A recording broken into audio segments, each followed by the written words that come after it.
Hello and welcome to episode 12 of Pacific Horseplayers right here on the HHH Racing Podcast. I am your host, Noah Meagher, joined by my wonderful co-host, Mr. Ryan Anderson, who obviously loves that beat to start the show off. Tonight, we are going to be covering the Santa Anita Late Pick 5.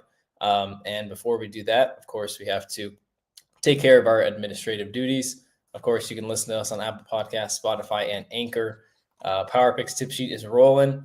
Like I mentioned on the Betting and Business show just a few hours ago, Howard had a hell of a day on Saturday. I believe he hit the sequence for the 3 tracks to cover.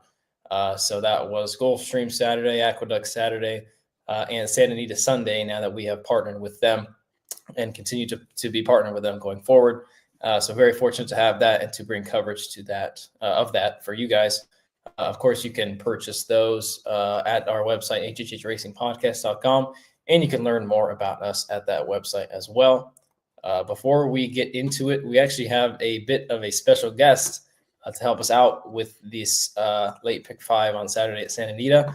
We've had him on the show before, and he is actually a recent winner of a feeder tournament on Twinspire. So I had to bring him on. Mr. Jackson Muniz, what's going on, my friend? Yeah, actually I got second, but I still got a seat. And I got to say, I was a little suspicious. This is my 3rd or 4th time on the show.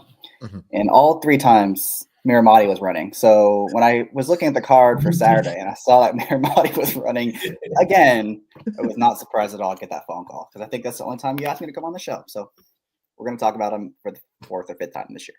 Yeah, well, it looks like we're going to have you talk about him first when we get to that race. Let's not waste any more time. We'll see who's in the chat. Katie's here. She's ready. It looks like she's the only one commenting at the time. So we'll go ahead and move on with the sequence. Before we talk about the late pick 5, we probably should mention this race that I am going to bring up on the screen. Race 5, which actually starts the pick 6, is the San Vicente. It's a grade 2. It's 7 furlongs, $200,000 purse for the newly turned 3-year-olds. Got some very talented 3-year-olds in this race. Got a field of 5. Morning line favorite could either go to the 5 Bullard or Barnes. We don't have picks for this race, but Jackson, since you are joining us as the guest, I'll throw it to you to kind of talk about what you thought about the race as a whole. And then Ryan, I'll let you go and we'll continue on with the pick 5. Yeah, only 5 horses, but I thought it was a pretty competitive race, to be honest with you guys. I mean, McKenzie Street's a decent horse. Barnes is supposed to be really good, and we don't really know what he is yet. And Romanesque got a good number. Smooth Cruising got a good number, and Bullard's, one of the favorites for the Derby as of right now. So I thought it was pretty competitive. I wanted to give a look to McKenzie Street down on the rail. I just thought he ran really good last time. That was another 5-horse field down at Del Mar, but he set a sizzling pace that day. He was the one that was in between rivals the whole time, doing all the dirty work. And his other 2 horses he dueled with finished like 50 lengths back up the track. He hung in there pretty tough deep into the stretch. And as we mentioned, Bullard got the run of that race. Madacat Road came out of that. He finished second, got a good trip in that spot, and he won on opening day with a really strong figure. I think it was high 80s. So I wanted to upgrade his performance in that race.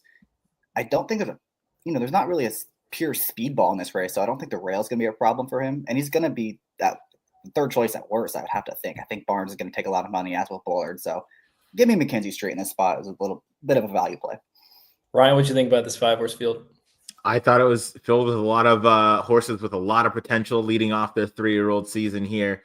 Certainly interesting. My top look has to be to Barnes. I want to see what this one has. He was super green last time in the stretch, which you rarely see from those Bob Baffert runners. Normally when they come out and win, they always look professional. And this one looked like he was still a little young for his body, a little young for his ability, but still managed to gut out the win, even though he was kind of drifting out towards the center of the track against Innovator that day, who ran a great race. But I want to see what Barnes does now, second time starting back on the home circuit of Santa Anita.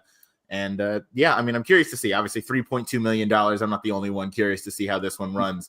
This one got his way into the Derby Future Pools off of a 1 workout, which it's just bizarre to talk about, but at least he came out and he backed that up with a win, given only by a head. So I'm curious to see how much money this one takes. second time starting, and obviously Bullard to the outside for Michael McCarthy, who we had on a couple weeks ago. Yeah, I want to see how Romanesque runs in his second career start. He's PA bred for Madiket, I believe. I always give a nod to horses that are able to get the job done on the rail, sprinting at Del Mar, which I think is a tough thing to do. So I think just able to do that, horses down on the rail are kind of always a little bit against it.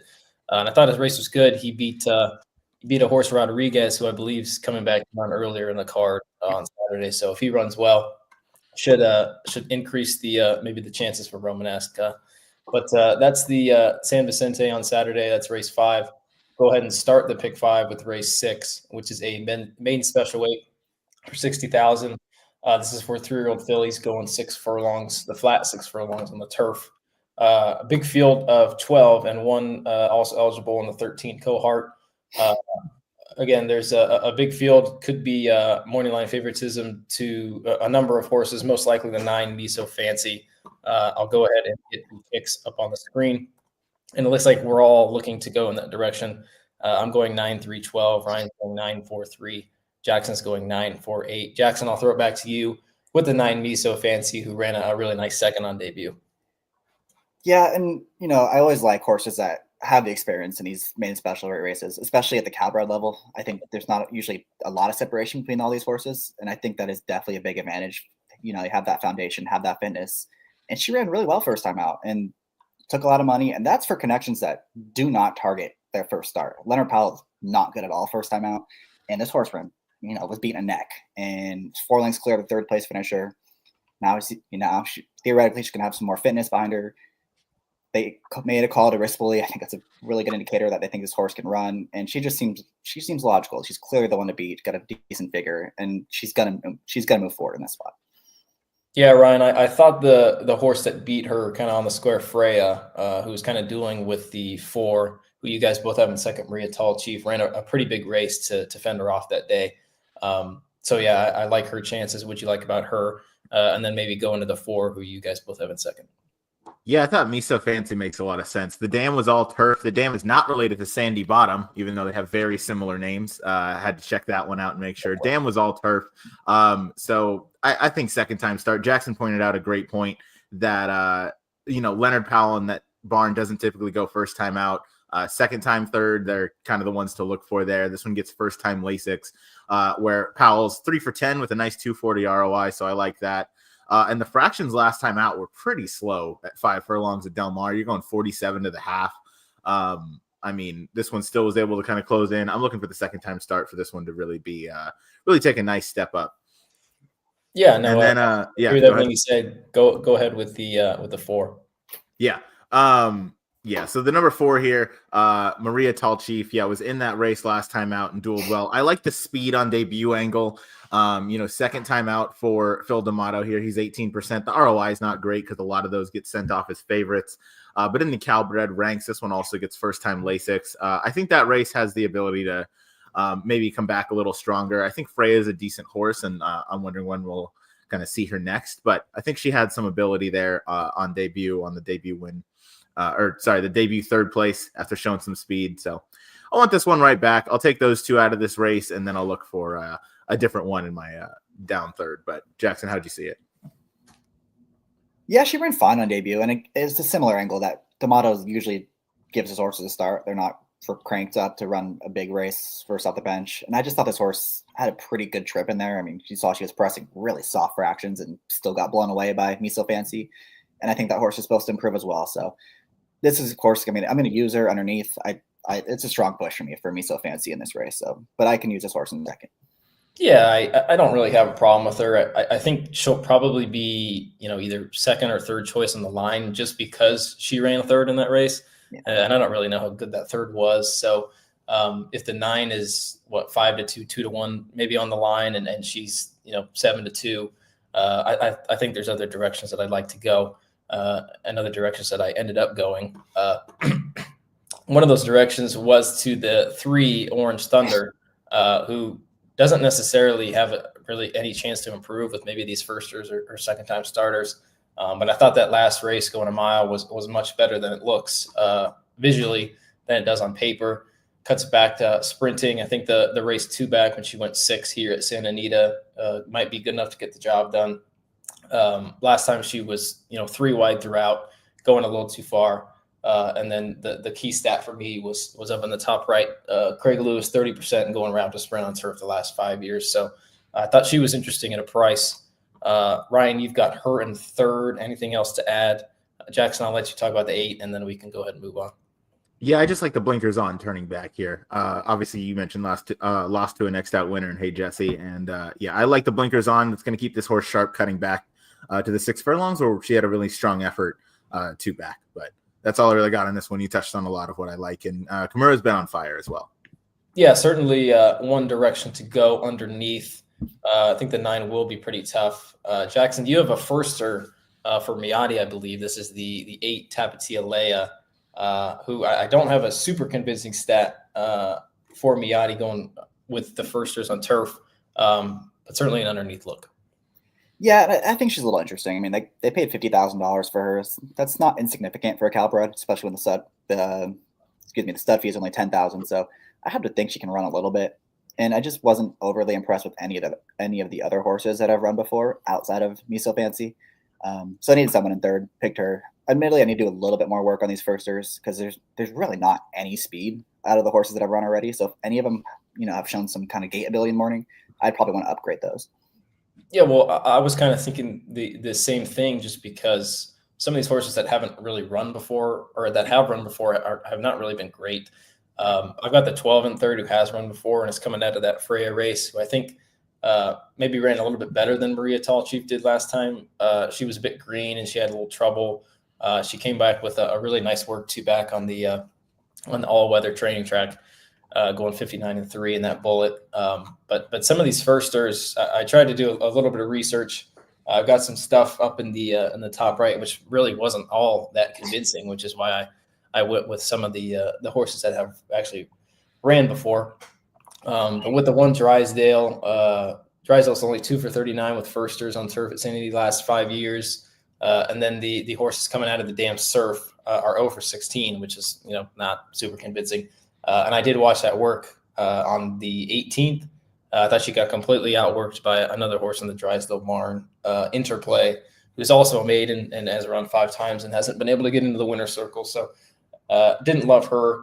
And then this Baltus horse, not some very good stats with him either, or with the breeding. So just that's why I went with some of the horses that I've run before, but certainly wouldn't fault people to use some of these firsters on horizontal tickets or maybe underneath. But we'll go ahead and move on to race 7.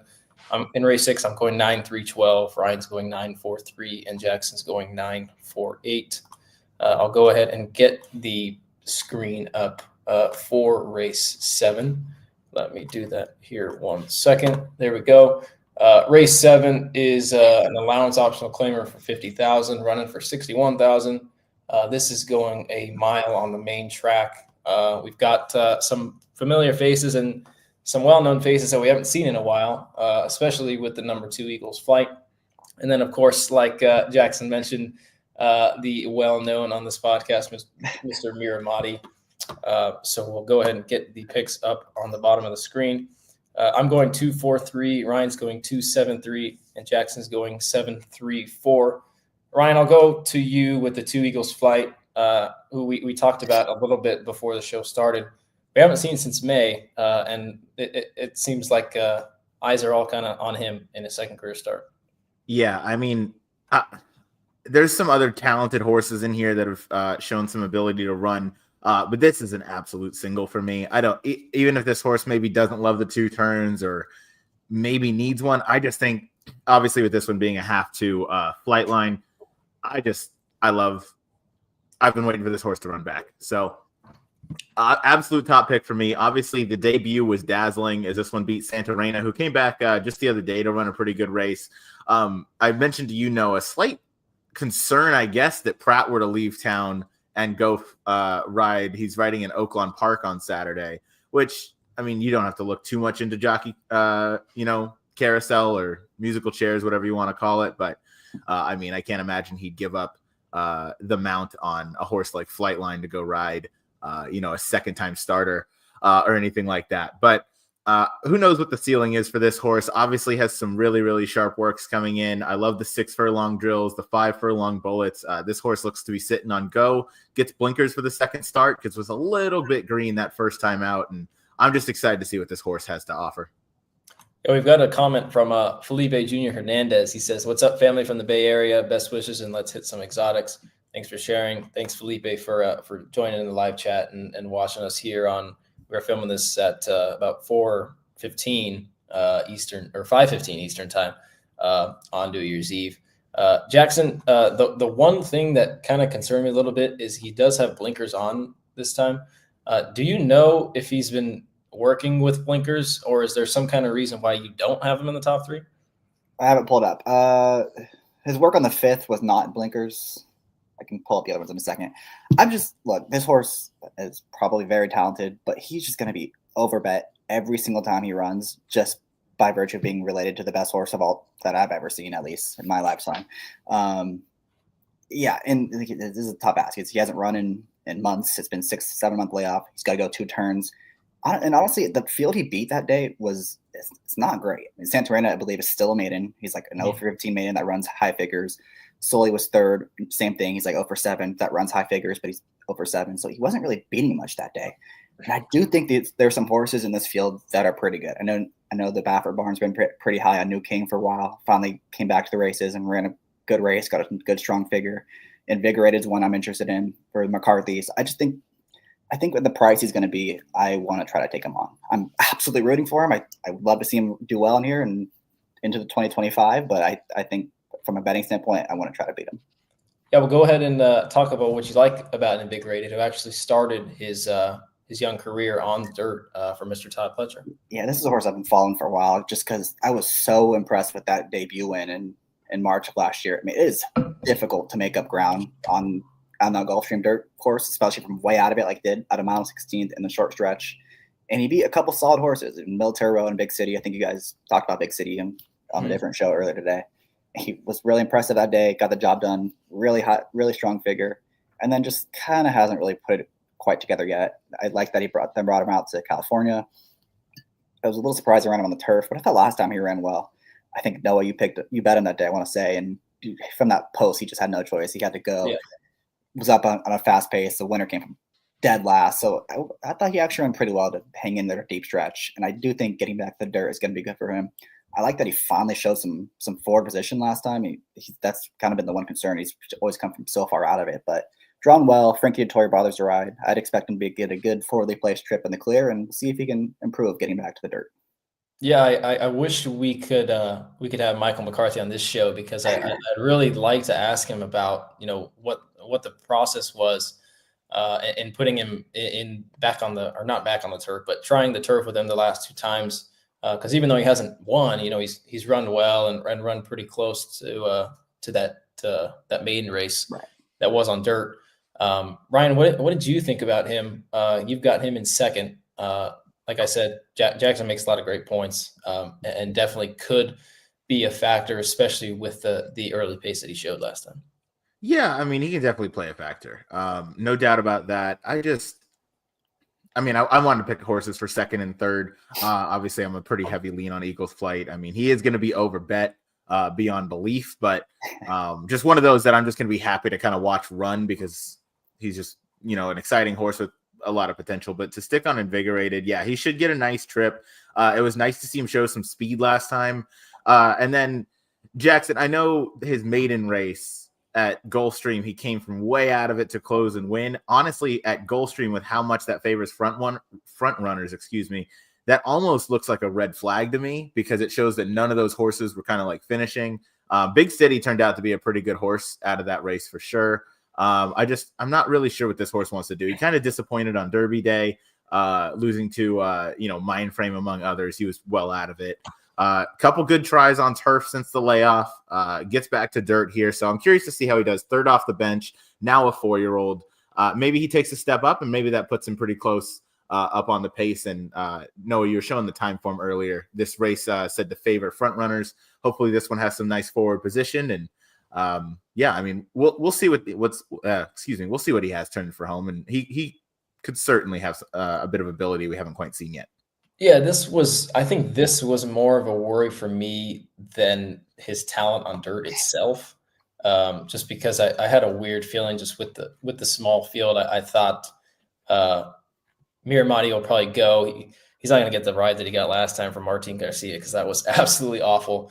But I'm sure Hernandez will. I'm sure Hernandez will send, and then Eagles Flight Respoli will probably have him sitting second. So I just from a pace dynamic, if those two kind of took him around the track, it really wouldn't surprise me. And then can't really finish off talking about the race without talking about New King, who came off of the long layoff, got the job done in his third career start last time at Los Al. Beat another horse who was on debut from the Baffert barn in Tafe. I don't know how you say that, but who could be a pretty decent horse. So I think he's one to consider, maybe underneath and maybe not up to the level of maybe some others, but you never really know. I think those four are the main contenders. I think we've got that pretty much covered. So we could probably go ahead and move on here. But race 7, I'm going 2-4-3. Ryan's going 2-7-3, and Jackson's going 7-3-4.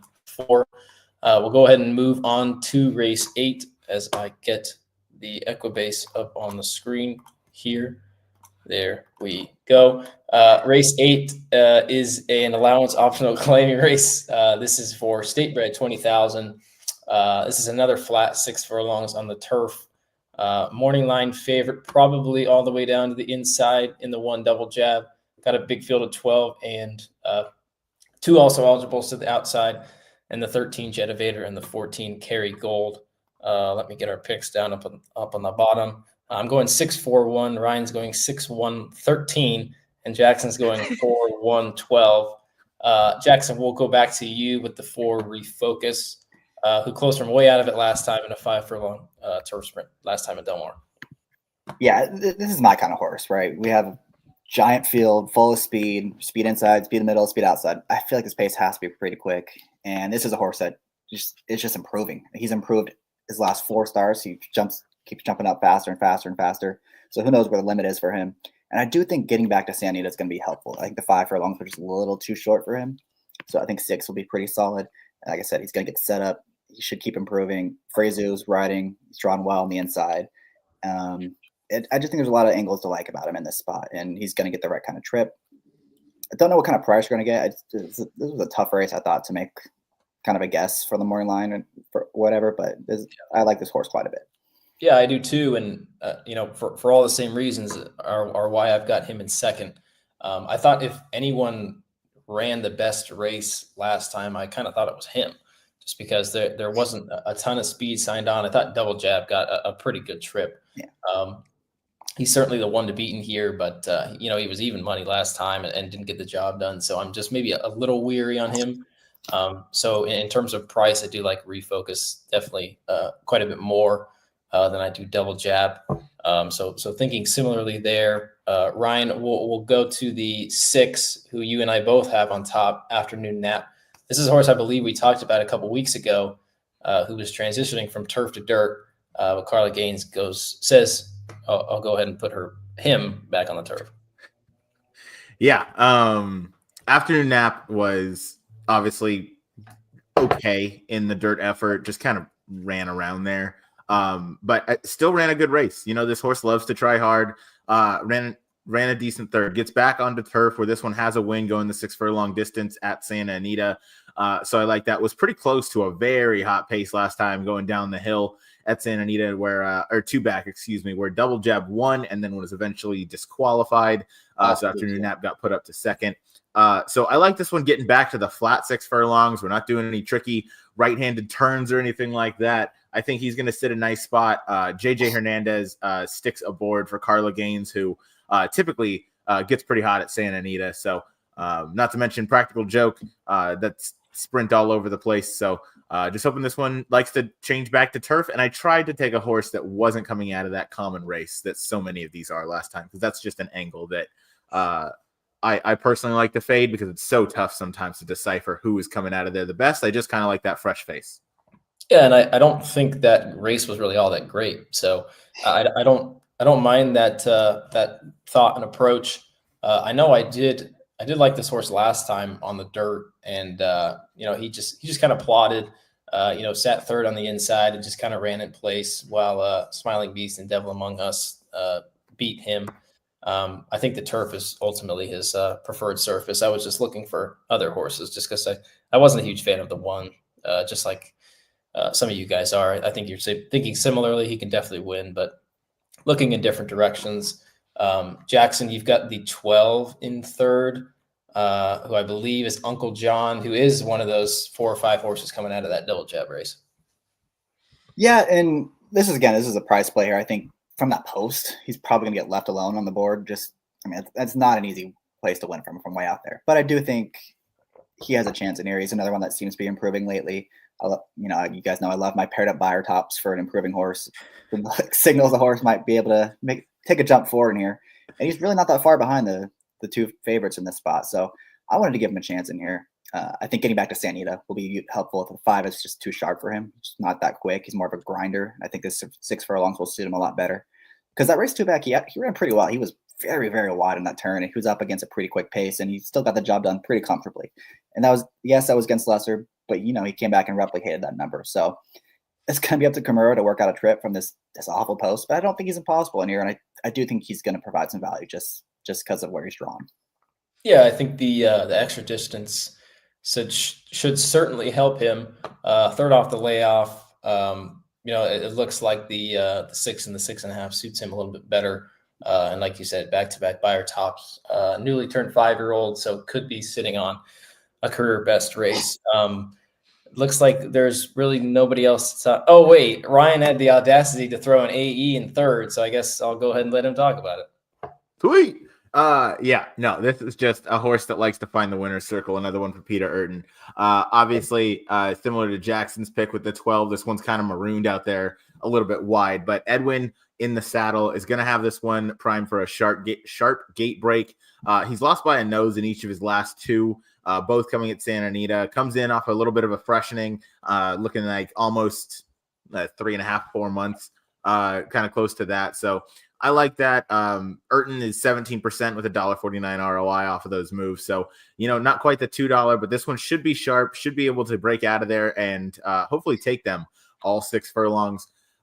Definitely has some really sharp speed, has the ability to just kind of open up. So I'm hoping if he gets out of there, he's not going to be on the time for him because he's not officially in the race quite yet. But hoping Edwin just gets this one out, sends over, and is able to cross and clear before the first turn. And then, the saving ground aspect is no longer a concern for me.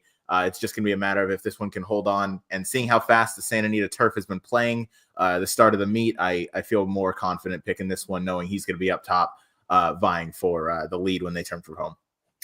Yeah, he might not ever be in the race, so he might have just wasted about 3 minutes of my short life. But anyway, if he does get in, it's already a fast pace, and he should definitely even heat things up even more. So that's the 13. We'll go ahead and move on to the Las Flores. But in race 8, I'm going 6-4-1. Ryan's going 6-1-13, and Jackson's going 4-1-12. Let me go ahead and get the activation. You say it with such disdain. We'll move on to the Las Flores, which is a grade 3, $100,000 purse, 6 furlongs for older fillies and mares. Got a nice field of 7, even though this is maybe not the greatest rendition of the Las Flores. Morning line favorite could go to maybe one of 3 horses, the 2 Anywho, the 3 Richie, or the 6 Pleasant. Most likely the 6 Pleasant coming out of the Breeders' Cup Filly and Mare Sprint. I'll go ahead and switch the picks. I'm going 6-3-2. Ryan's going 6-3-4. Wow, he's just following me today. And Jackson's going 2-3-6. Jackson will throw it to you with the 2 Anywho. I just realized that rhymed. Wow. Go ahead and take it away. This guy. Yeah. Pleasant's going to be a big favorite here. I'll be surprised if she's not, just by virtue of the 3rd place in Breeders' Cup and the big numbers and outside draw and all that baffer stuff. I don't know. I don't love her. She hadn't run in a long time, and then they brought her back at LaSalle of all places, and she won, and they kind of just threw her in the Breeders' Cup, and she did run really, really well, but the Filly Mare Sprint just has not been a very productive race as of late. We saw one Magic Filly didn't do any kind of running last week in the La Brea. Sullivan Angel got beat at like 1-5 down at Gulfstream. I don't know. It was just kind of a bizarre race to me where it seemed like the heavy hitters didn't show up, and I just kind of want to try to beat her just because I don't really love her. I wanted to give a look at Anywho, who's going to be a much, much bigger price, and she needs to get back to her good races. But if you are a believer, all of her best races have come at Santa Anita, and I think that is at least worth noting because her last two have been great, and those came at Keeneland and then came at Del Mar. But look at her Santa Anita races; they're pretty solid. Needs to work out a trip from this inside draw, but I think she has a chance in here. I don't love this race, but I think if I'm looking for a value pick, it would probably be the two. Anywho. Yeah, this is funny because I've never really been a huge fan of Anywho. And then when I was at Keeneland on the 13th, and she said to Keeneland and was 5-2, and I was just licking my chops because I love when you get a vulnerable favorite like that. Yeah. And she certainly ran to it. She might still be running the race, but I want to give her a pass for that race because that was the race where they had the tote delay. So she was in the paddock for like an hour and a half. She was that actually the race? Yeah. She didn't like the wait, so that's why she ran so poorly that day. But the last race I thought was fine. I mean, she was 4 lengths behind Sandy Bottom and Tamara. I know Tamara didn't get to run in the La Brea. And Sandy Bottom set a pretty fast pace that was ultimately won by Copian, who somebody on the screen had in their pick 5. I don't remember who it was, but anyway, Ryan, well, I'll go to you with Pleasant. Jackson made a lot of good points. To me, I kind of see her sitting the Raging Torrent trip almost, where she's just kind of a little wider, just kind of on her own, and JJ's kind of able to push the button when he pleases.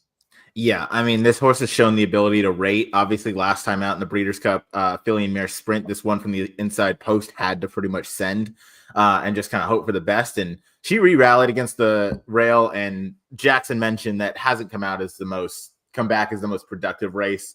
I mean, they both, Sullivan Angel and One Magic Filly, are the two that have ran back, and they got mid 80 buyers, like 84 and 88, which that's not great. But if Pleasant were to run an 87, it's a pretty good call. It's going to put 88. Huh? I said that was a pretty good call, 84 and 88. It's almost like I have the form in front of me and I can just like look and I have these things written down. But if Pleasant comes back and runs an 87, I mean, that's going to put her pretty close. Sure. And I don't think she's going to. I don't think she's going to bounce. She looks like she's still kind of improving since coming off of that 2-year layoff from Del Mar. And then, the Losal does well, comes in, Breeders' Cup filly and mare sprint, gets some time off, like gets about 2 months off here. So didn't come back right away. Still looks to be running relatively good in the workouts or in the mornings. So I'm looking for Pleasant here to come back. It maybe doesn't have to be her best effort, but I certainly think she's capable in this spot. And again, just got the best of the draw of all these horses. I have a question for Ryan, if that's okay. No. Oh boy. I would love that.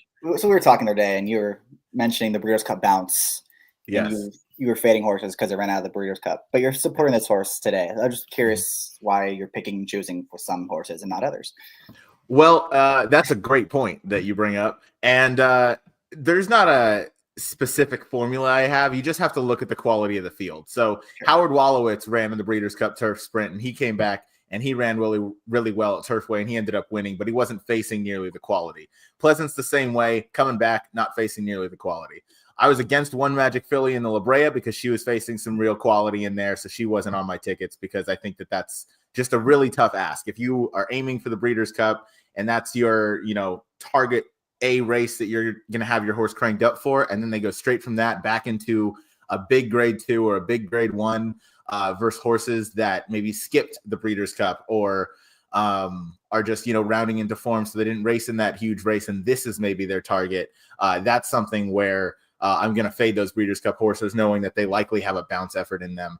But with a horse like Pleasant or Johannes, who ran at Santa Anita, those are horses I'd happily use because they're not facing the quality that they were Breeders' Cup weekend. So there's my answer for you. I love it. That's a great answer. There we go. Made a lot of sense. Another one on the list was Matorius a couple of days ago, who that was the one. Yes, I didn't like at all, and he was able to get the job done in that 6. I also didn't like him race down the hill. So yeah, I think it just depends. I think it's a good point. don't think we really need to say anything more about Pleasant. We'll go to the 3 Richie, who we all have in second. Jackson, I'll throw it to you. I found it a little interesting that that Baffert keeps her to 1 turn, even though she had run those long distances over in Chile.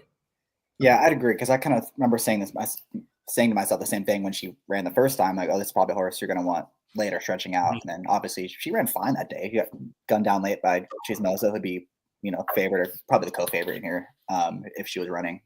Just a little concerned she hasn't been seen for that long, but she has been working okay. I mean, she was working out with Citizen Bowl this past week, and then I believe Hope Road, was the other one. So, she's been working with good horses, going heads up with them. I think this would be the Baffert I would want to use more, just because I'm against the favorite in this spot. I'm just suspicious of the filly mare sprint. So this horse can, just drawn inside, can establish the early lead. And we've seen these Baffert horses a few times over the past few years, just get the lead and keep going. And I won't be surprised if she's able to do it as the other Baffert. Yeah, no, I like that. I like that approach. Ryan, anything to add with Richie? And then maybe you can touch on the 4 pushiness a little bit, and we'll go ahead and move on to the finale. Yeah, I think Richie's interesting. I do want to see that. I think the ultimate goal is probably to stretch this one out to 2 turns. It just feels like they tried to have a little comeback point in June of this year. Clearly had to hit the bench again for one reason or another. They're starting her off at 6 furlongs again, maybe with the hopes to stretch her back out if she can just kind of stay healthy and stay consistent. Obviously, yeah. I mean, I think Juan going to Pleasant doesn't mean anything because that's the proven horse, so he's obviously going to take that one. I think Richie has a lot of ability, so I do want to see how this horse runs coming in off the layoff here. So I'm curious. It feels like it's a Baffert 1-2 sort of race. But to go to pushiness, a horse that I do like a little bit in this spot as well. Just another Rispoli horse. Rispoli's riding, but another Rapoli horse for Mike McCarthy. Obviously, he's gotten a good little string of those. The race 2 back was pretty strong. Whoa, what is this? The Bay is backing number 3 Richie. Practical joke with Richie Baby on the bottoms. I like it. So yeah, Pushiness in here has just been a really consistent horse. I don't know that her top is going to win. Her top probably won't win in this spot, but she's going to have to run a new effort. But a newly turned 4-year-old filly, that's definitely in the cards. Sometimes those fillies really don't start maturing and getting good until their 4-year-old season. So this one might have more in the tank, and I don't want to completely dismiss her. Yeah, I don't want to stay on this topic too long, but do you think Pushiness is fast enough to clear Richie, or do you see them maybe just kind of heads up down the backside? They might be heads up. I know Pushiness might just dead send, and maybe the plan with Richie with blinkers off is to get that one to relax a little bit more. And if that's the case, I think either way, you look at that, whether they're dueling Pushiness and Richie or Pushiness clears, I think that just paves the way for Pleasant to just sit a perfect trip, whether that's off the hook, off the hip of Pushiness or just right behind the dueling leaders. It's just tough to see a way that Pleasant doesn't sit a beautiful trip in here. Yeah, I thought the exact same thing. We'll go ahead and move on to the finale. But in race 9, I'm going 6-3-2. Ryan's going 6-3-4, and Jackson's going 2-3-6. I'll go ahead and get the Equibase on the screen for the last race. Race 10 is another allowance optional claimer for $80,000. Going 1 mile on the turf. This is for older boys, I believe. Another big field of 12. Got some big fields in this late pick 5 on Saturday, and then 1 AE in the 13 Calm C. Morning line favorite could go a number of ways, most likely to the 11 El Potente for Barrios and Blacker. I'll get the picks down up on the bottom. I'm going 2-11-4. Ryan's going 5-11-1. Jackson's going 11-2-7. So we do all have the 11 El Potente in the top 3. Jackson, you've got him on top. What do you like about this newly turned, or will be, 6-year-old? Yeah, if I was playing any kind of horizontals or anything, he'd be my key of the whole sequence. I think he's a very likely winner in this spot. I think he's just better than these at this point. And it is a tough post, I will admit. But look at his race last time. He set a very fast pace at Del Mar, shook off the other speed, and just got run down late by Ziojo. Ziojo came back and had a ton of trouble in a stake race at Del Mar and still finished a pretty good 5th after just checking out of there completely. And Old Pal's another horse that's pretty good. Old Pal will be one of the favorites in this race. Beat the horse pretty handily that day. And then you go 2 back, and he was third, again, chasing a pretty fast pace, lost to Sumter, who took Notorious all the way down the wire last weekend. And Meagher Ramon took Johannes down the wire last weekend. So he's keeping really, really good company. This is definitely a step down in class for him. He's got the speed to establish some kind of floor position. He doesn't need the lead. He's won from off of it before. It's just a matter of working out any kind of trip from that post. But because he is drawn out there, you might get a little bit more value than you probably would if he was drawn inside. And I have a lot of faith in Hector Barrios. He rides these turf courses really well. So just got to work out a trip from that post. He would be a ice cold single for me. Yeah, I guess this would maybe be the only worry, just to be on the lead, but in a hot pace. But I don't know if I fully agree with that, just because the 4 is game time for Sadler, and Ayuso is coming off of that long break. So it's just a matter of, this horse is almost the key in a sense to whether he's able to make Barrios work on the 11 hard enough to kind of tire him out late. I've got the 4 and 3rd. You guys don't have him anywhere, but we'll go back to 11. Ryan, what do you have to add on him? And then I'll let you talk about the 5 who you've actually got on top. Yeah. Just to reemphasize what Jackson said, this one's just shown the class that the others just really don't have that have been racing here. Has beaten or run close to some really nice horses. You mentioned Sumter and Meagher Ramon. And then just those 2 really nice buyers coming in here. 3rd off the bench, should be primed for another good step forward. This one has some tactical ability. I think this one does really prefer to be on the lead, but I think this one has shown some capability of passing horses, maybe. But I think, the way this one wins is going to the front. Dan Blacker's had a great meet, and he clearly loves the grass. So of the typical Southern California runners in this field, he was definitely the best. The one kind of new face I wanted to take on top is the number 5, Call Me Harry, who at Aqueduct back in November in his last start ran a nice 94 buyer behind Swiftsure. Another one that, doesn't have a huge turn of foot, but has some good tactical speed and some good ability. So Noah, you picked the number 4, 3rd, another pace presence or another potential pace presence. So the way I saw it was I was hoping Game Time kind of pushes El Patente, and that leaves Call Me Harry and Frankie Dettori to just kind of set a really nice trip in the kind of hopefully get to the pocket. Dettori obviously rides amazing, dirt, turf, sprinter, route, whatever he's got to do. One of the best jockeys in the world. So I love the jockey booking here for Rick Dutrow, who sends a decent string out here. Hoping Dettori just sits a nice little trip, hoping it's right behind the pace. Hope he just kind of gets first run on any deep closes in here. And I think this is really the only other threat, at least in my eyes, to the number 11 El Patente, who again is in razor sharp form coming in here. Yeah, he's definitely in good form, like you said. I guess the worry with him would maybe be he is 9 now, and they're shipping him across the country. Has been here for a little bit. He's actually got 4 works, so he's been here for a while. The first work was on the 7th, so if my math serves me right, that's he probably almost been here for a month now. Dutrow is 0 for 3, but he does have 1 second, and I believe he's only in for the $80,000 tag just because he's got 8 wins already, and he wouldn't be able to get into this race otherwise. So certainly one to consider, probably one that will be sitting a good trip just off the leaders. Like you said, Ryan, maybe a middling price of 4 to 1, 9 to 2 on the board is probably what you're hoping for, Ryan. So I think that's a solid pick there. Jackson, I'll go to you with the 2 who I actually have on top. You've got in second. We're thinking very similarly, who got the win last time, but via DQ of the horse that beat him last time, Jimmy Blue Jeans. Yeah, well, one more thing about the 11 is just I found it really difficult to trust any of these horses coming from off the pace. Like I didn't really see any closers that I was really that I liked really. And maybe this horse is him. He has some. It's been a while, but you go back to his race on opening weekend at Del Mar 2 summers ago. Came from way out of it, won against a really good field that day. But again, that was 18 months ago now, and all his best races as of late have been on the lead. Maybe he can turn back the clock with Rispoli come from off the pace, because I think he's not as quick as a lot of these that are entering here. So he's going to have to be able to do that. But he's got some numbers that make some sense in here, and he's drawn ideally too. Yeah, Cesar Alvarez in the chat asks who's the best closer if the 11, 4, and 6 duel. It could certainly be a number of horses. I'm hoping it's the 2, even though he's not like a dead closer. I know the one Siennois who beat me on the square last time at 20-1, and I'm still not happy about that. But he's pretty slow out of the gate in terms of early speed. So I'm just thinking Rispoli is able to secure the rail, should be about mid-pack, and hopefully gonna get a ground-saving trip and hopefully come with his run in the lane. And no disrespect to Diego Herrera, but Rispoli is the best guy on turf out there. So certainly an upgrade and certainly something to pay attention to.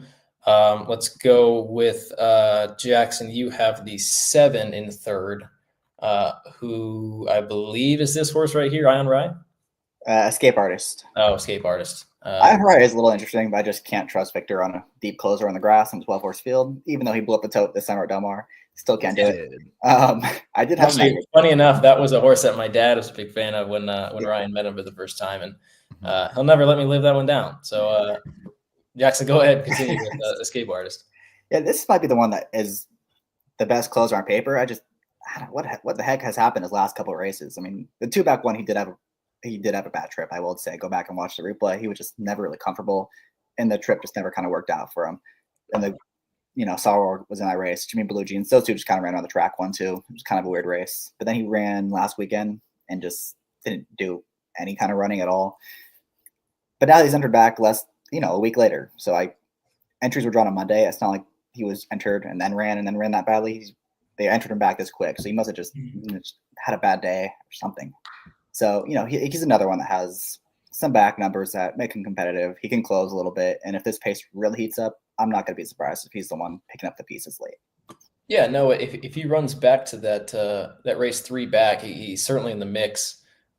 He was claimed away from McCarthy the start after that, where he was the favorite and didn't run very well against Sarwar, like you were mentioning. And then, last time, I wonder, like you said, if this is just, he ran so bad, didn't take anything out of him. So just go ahead and enter him again. That could definitely be the case. We mentioned the 4 a little bit, or I did at least, who I've gotten third, who I was, kind of discussing about whether he's going to be a part of the pace or not. The question with him is, he's been coming in and working really well. Obviously, he's off the long layoff, but Sadler's off very good off of long layoffs, as you can see kind of down on the bottom left.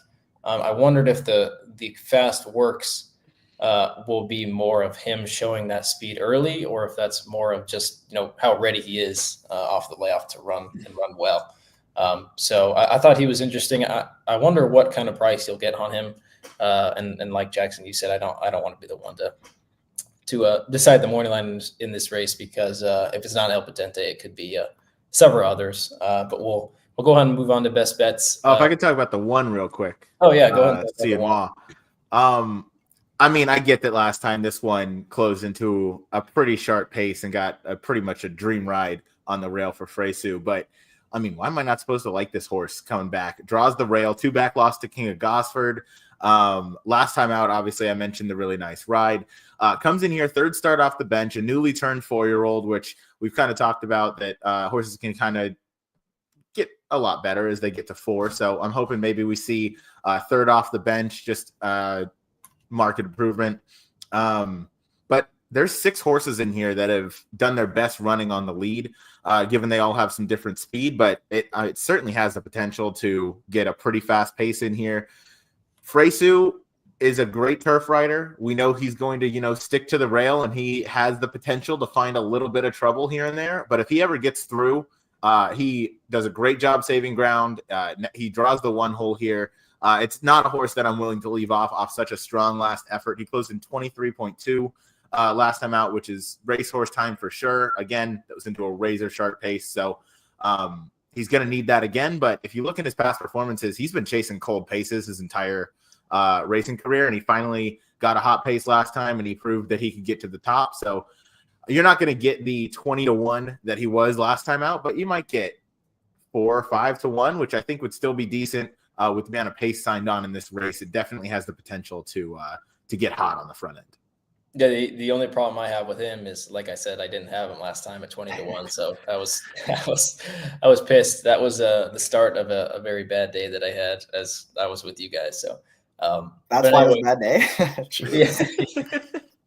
We'll move on to our best bets. I'm going 2-11, 4. Ryan's going 5-11, 1, and Jackson's going 11-7.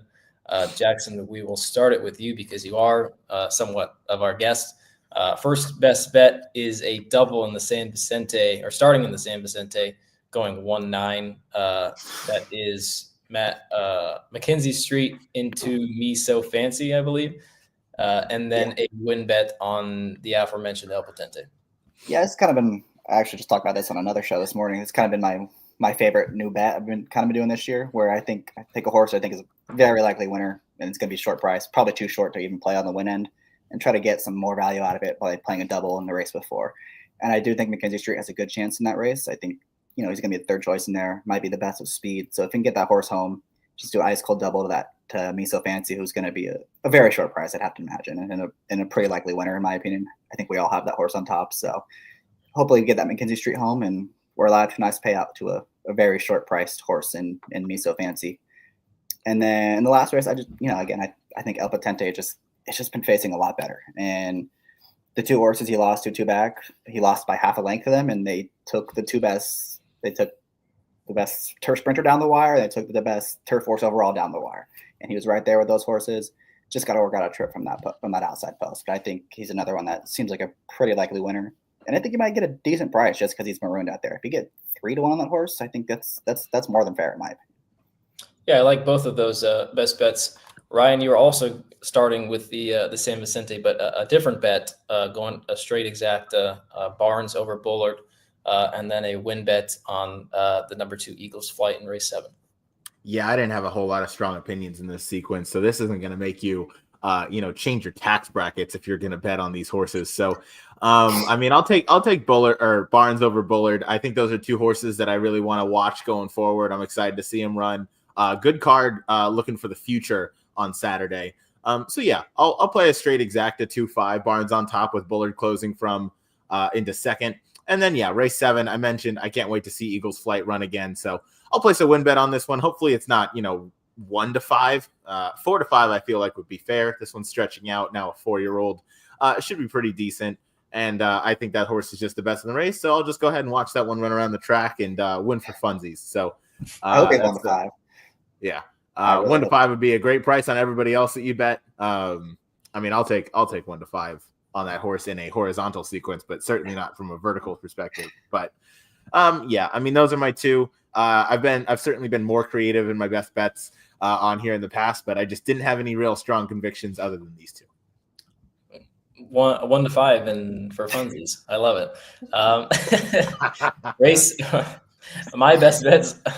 First one's actually in the same race, the San Vicente, a 5-horse field. I'm going a straight exacta Bullard over Romanesque. I think Romanesque is a little interesting, like I talked about.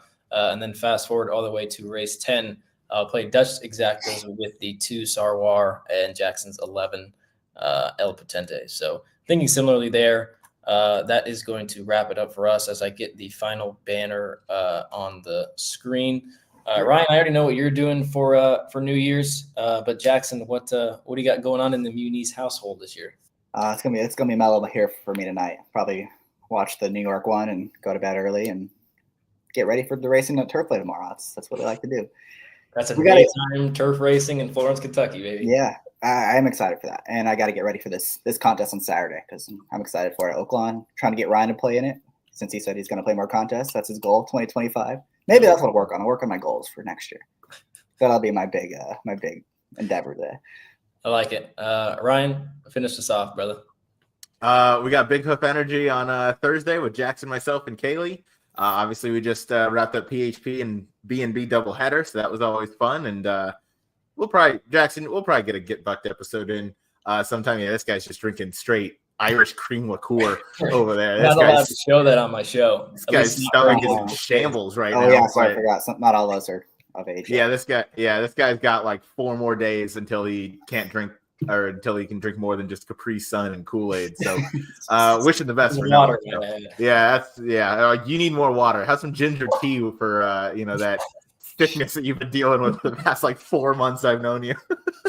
This guy says he never gets sick and all he is sick. But I don't. No, that's all I got.